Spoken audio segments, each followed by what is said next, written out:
Salut les filles, je reviens avec une vidéo un peu spéciale.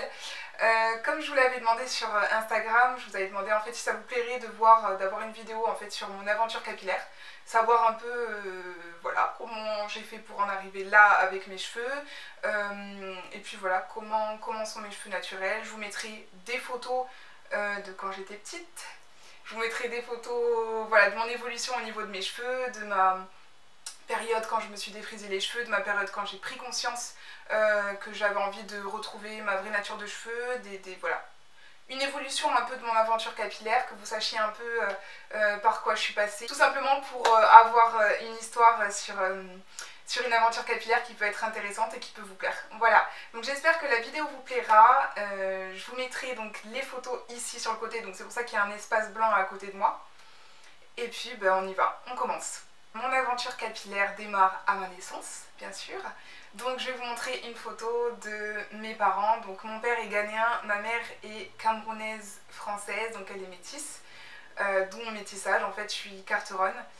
Donc ma mère a les cheveux assez bouclés, mais elle se défrise les cheveux à la base. Et mon père a les cheveux très crépus.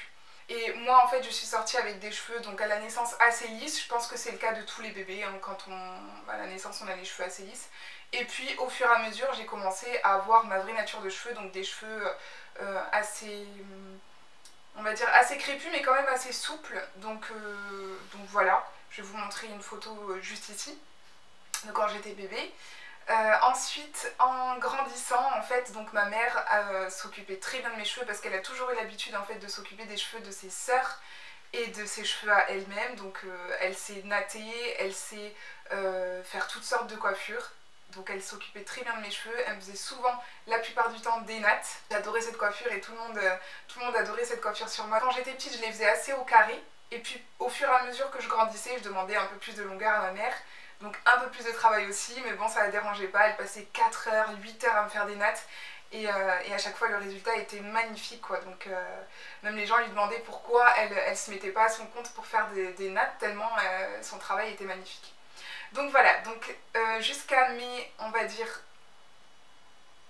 jusqu'à la primaire, je portais tout le temps des nattes sur la tête, c'est-à-dire que je les gardais à peu près un mois. Au bout d'un mois, je les laissais aérer pendant une semaine et ensuite je refaisais des nattes. Donc j'ai fait de toutes les couleurs, des brunes, des blondes, des rousses. Je passais par toutes les couleurs, j'adorais ça, ça me permettait de changer de tête. Et puis, je sais pas ce qui s'est passé, mais je pense que c'est avec la piscine que j'ai eu le déclic. J'en avais marre en fait d'avoir les nattes lourdes, de les porter sur la tête, qu'elles soient trempées, qu'elles mettent du temps à sécher. Et en fait, à cause de la piscine, j'avais envie d'avoir mes cheveux comme mes copines, de me les sécher, de faire ma belle avec les cheveux mouillés, tout ça, nanana. Donc j'ai commencé à regarder quelles étaient les solutions pour pouvoir garder mes cheveux naturels.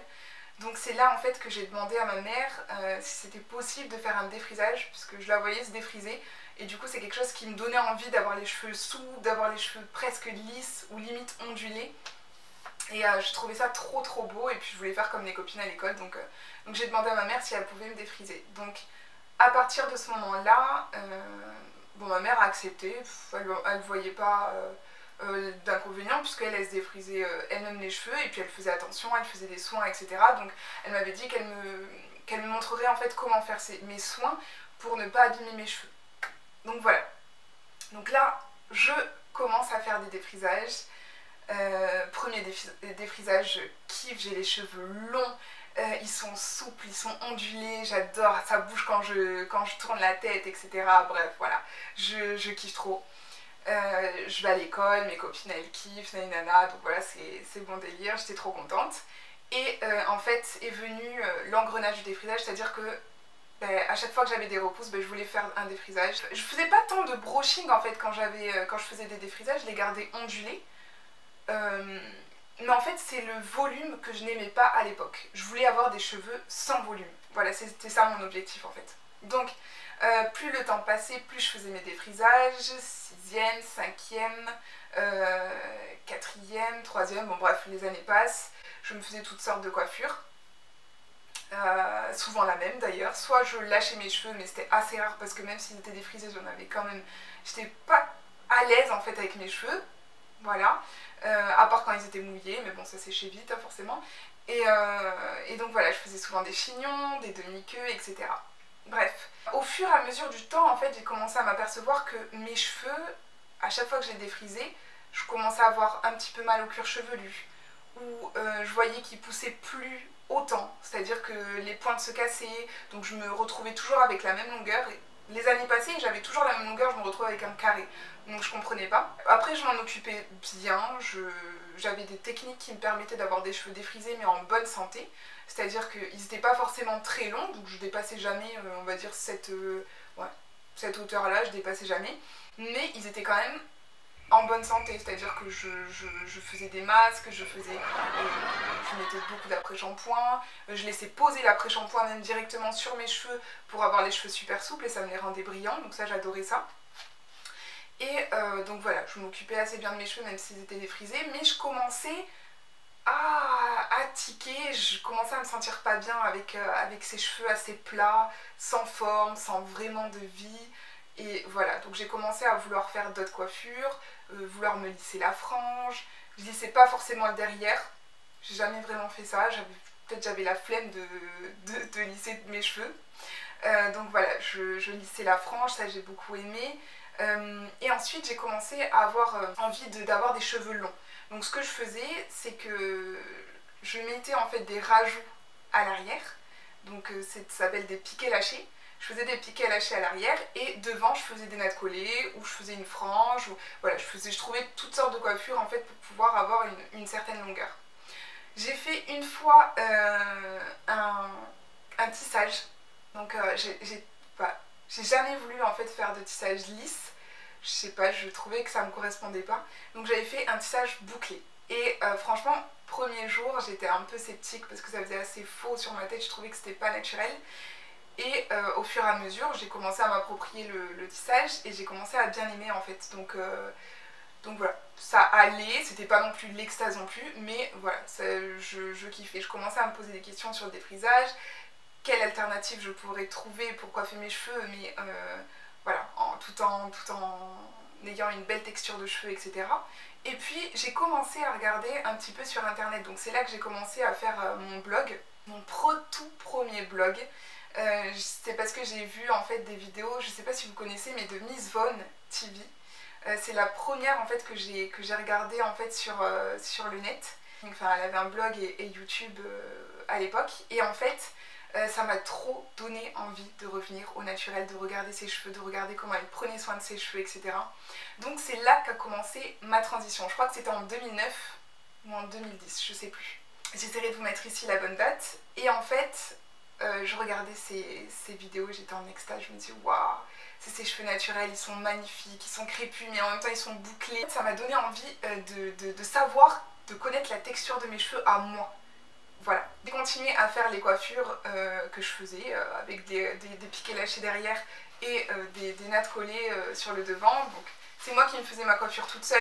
C'était pas super, mais pour l'époque ça allait. Franchement ça passait avec un bon petit style, voilà, ça passait tranquille. Mais j'étais pas non plus encore satisfaite. J'ai fait une transition d'1 an et demi parce que j'étais pas prête en fait à faire un big shop et à me voir avec des cheveux courts. Et puis j'étais pas prête non plus à ce que mon copain me voit avec des cheveux courts. Je savais pas en fait comment ça allait passer.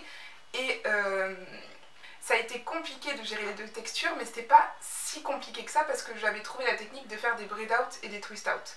Donc du coup en fait ça assouplissait un peu mes cheveux de la base. Ça les rapprochait au niveau de la texture des pointes en fait, tout simplement. Donc voilà, donc je commençais à faire ces coiffures là, j'ai commencé à faire des afro puffs, même si mes pointes elles étaient encore défrisées, mais j'adorais ça. Et puis j'ai commencé à essayer de me trouver un petit style en fait avec cette coiffure. Le fait de revenir au naturel en fait ça a commencé à me donner un peu confiance en moi parce que je voyais que mes cheveux avaient quelque chose. Je trouvais que ça allait bien avec moi en fait. Et c'est tout simple, c'est naturel, puisque ce sont mes cheveux, je suis née avec, donc forcément que ça va bien avec moi. C'est la meilleure chose qui puisse aller avec moi. Bref, donc ça a commencé à me donner un petit peu confiance en moi. J'avais ouvert un blog déjà à l'époque quand j'avais vu Miss Von, mais j'étais pas du tout régulière, je postais pas souvent, alors qu'à la base il était fait en fait pour suivre mon évolution capillaire en fait. Mais bon, j'étais pas du tout régulière.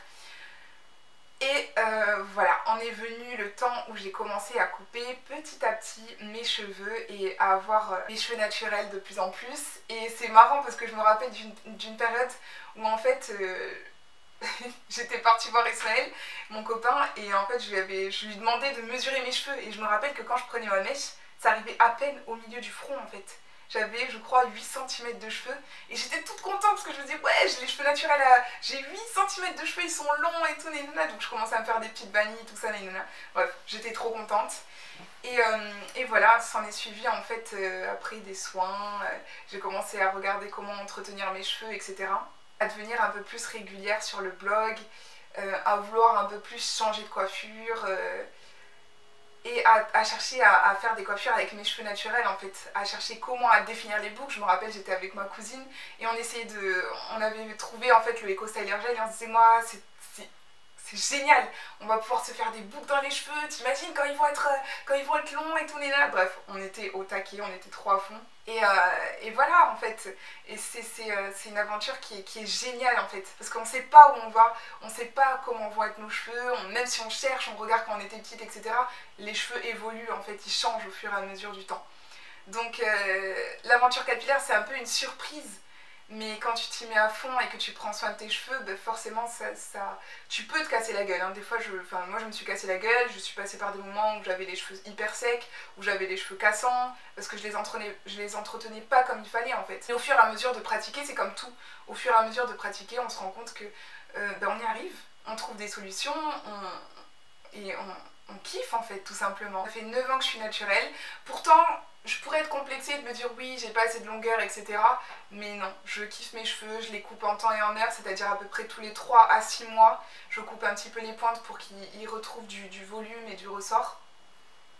Et en fait finalement je suis plus focalisée sur la longueur. À partir du moment où je pense qu'on arrive à peu près à un carré, on n'est plus focalisé sur la longueur, on sait qu'on peut faire des coiffures, on sait qu'on peut diversifier sa texture de cheveux avec les twist out, les braid out, les wash and go, toutes sortes de coiffures.